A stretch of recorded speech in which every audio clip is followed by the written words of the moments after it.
She'll do anything for anybody. She's a sweetheart. She just loved the community, you know. She was just a people's person, you know. A sweetheart, you know, my daughter.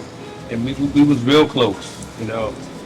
She always come to see her dad. She loved her daddy. Loved her dad. You know. She would give you the shirt off her back. She was loving. Everybody that Yep. knew her, they Yep. didn't even got to do that. They loved her. You know what I'm saying? They loved her. They said, oh, she's so sweet. And she was. I don't see Yep. how anybody could want to hurt somebody like that. You know, anybody's kid. Right. You know, man. Yeah. This happened on a Saturday, September 4th, 2021.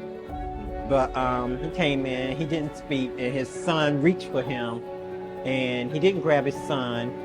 And this was the first time that he did not interact with his son. So that leads me to believe, you know, something was hidden.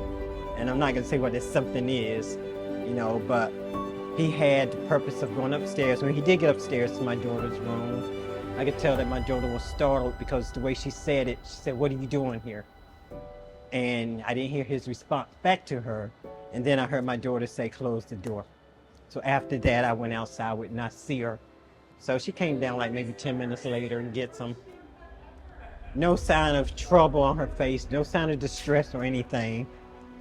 And she took Nasir and she turned around, went back in the house.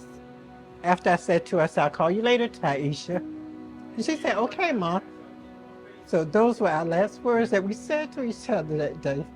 Yeah. So 12 hours later, my granddaughter calls, hysterically screaming, saying, "Mommy's dead." And Mommy's dead. And she was shouting, and I almost lost it. You know, I almost lost it. I said, "Somebody, what are you talking about? I just left there." She said, "Mommy's dead."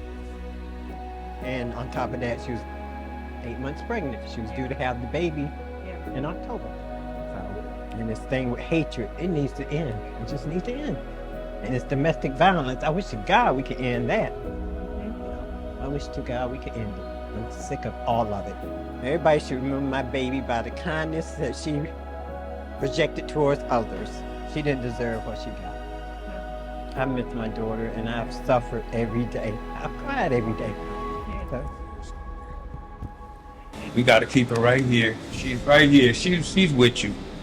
my baby, Tayeesha Harris Webb. Yeah. Yep. Yep. And I miss her so much. So much.